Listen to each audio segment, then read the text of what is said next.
Pemirsa, untuk pertama kalinya, Camelia membawa Arumi, putri sematawayangnya, ke hadapan publik. Momen itu terjadi kala Camelia menghadiri sidang lanjutan Amar Zoni di Pengadilan Negeri Jakarta Pusat. Bukan tanpa alasan, Camelia membawa putrinya ke pengadilan. Justru Amarlah yang memintanya untuk membawa Arumi. Iya, karena dari 2 minggu sebenarnya Bang Amar tuh suruh ngajak Arumi, cuma pulang nggak gitu. Nanti jadi pro dan kontra lagi, terus dianya juga gitu. Aku mau ketemu sama Amar ya pokoknya gitu ya. Jadi dipertemukan aja ya. Meski bisa menolak permintaan Amar, tapi Camelia tak kuasa menolak keinginan Arumi yang ternyata juga ingin bertemu calon ayah sambungnya. Mau tak mau, Camelia terpaksa membawa Arumi dan menemui Amar walaupun mereka hanya bisa bertemu sesaat. Tapi itu cukup membuat putrinya bahagia, begitupun dengan Amar. Happy nggak ketemu sama Amar? Happy. Iya, bawa apa aja tadi buat Om Amar, Mami? Tadi. Oh, sepatu sama baju. Oke. Ya udah, kasihan juga kan mereka saling kangen, masa aku larang-larang gitu. Sebenarnya bukan enggak sih, dia nggak pernah dari pribadi melampiaskan, tapi yang pasti emang Amar tuh sayang sama anak kecil. Sangat-sangat penyayang sama anak kecil. Buktinya ini anak kan tahulah pasti orang baik sama enggak. Pasti agak, kalau dia nggak suka pasti dia bete. Selama ini aku lihat Arumi nyaman sih sama Bang Amar. Camelia menuturkan jika Arumi memang cukup dekat dengan Amar. Saat mantan suami Irish Bella itu masih ditahan di Rutan Salemba, keduanya sering melakukan video call. Kehadiran Arumi cukup mengobati rasa rindu Amar terhadap anak-anaknya. Begitupun bagi Arumi yang kehilangan sosok ayah. Tak heran meski Arumi tak boleh masuk ke ruang sidang, ia tak mau pulang dan memilih menunggu hingga sidang selesai.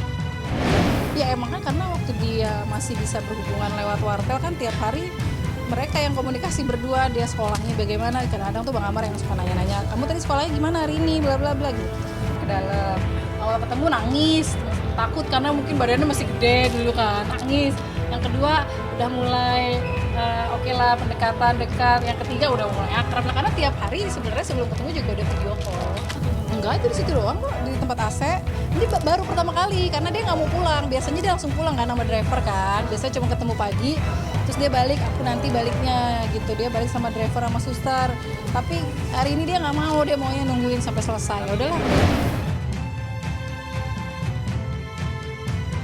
Sementara itu, usai menjalani sidang yang beragendakan pemeriksaan saksi, fakta, dan ahli yang mengungkap fakta maraknya peredaran narkoba di Rutan Salemba, Amar berharap kesaksian para saksi tersebut bisa meringankan hukumannya dan keadilan benar-benar ditegakkan sehingga ia tak harus kembali lagi ke Nusa Kambangan.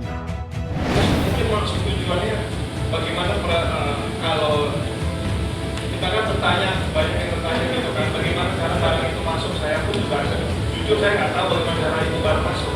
Tapi pernyataannya dari saudara saksi sekarang ini kan benar aja Pak. Membuka kalau yang masuk sebenarnya kalau itu adalah petugas itu sendiri kan gitu.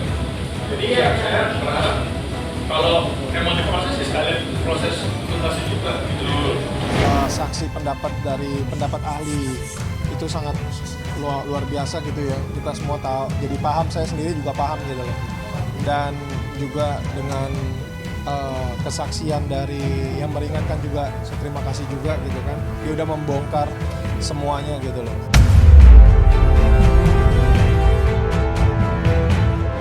Bagaimana supaya saya pribadi, saya berharap tidak dibalikin lagi ke Nusa Kambangan. Karena bagaimanapun itu tidak proporsional bagi saya gitu loh. Karena saya bukan tempatnya di situ gitu. Dan saya bukan sebagai seorang penjahat besar gitu loh, yang harus dibikin seolah-olah dihancurkan hidup saya gitu loh. Jadi saya berharap keadilan di sini bisa terbuka gitu loh kan. Dan Pak Dirjen mau melihat itu gitu.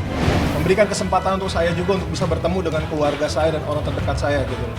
Karena sampai saat ini saya belum diberikan waktu untuk bertemu dengan orang terdekat saya, kecuali dari bapak kuasa hukum saya dan adik saya. Itu pun adik saya juga tidak sering gitu loh untuk berkunjung.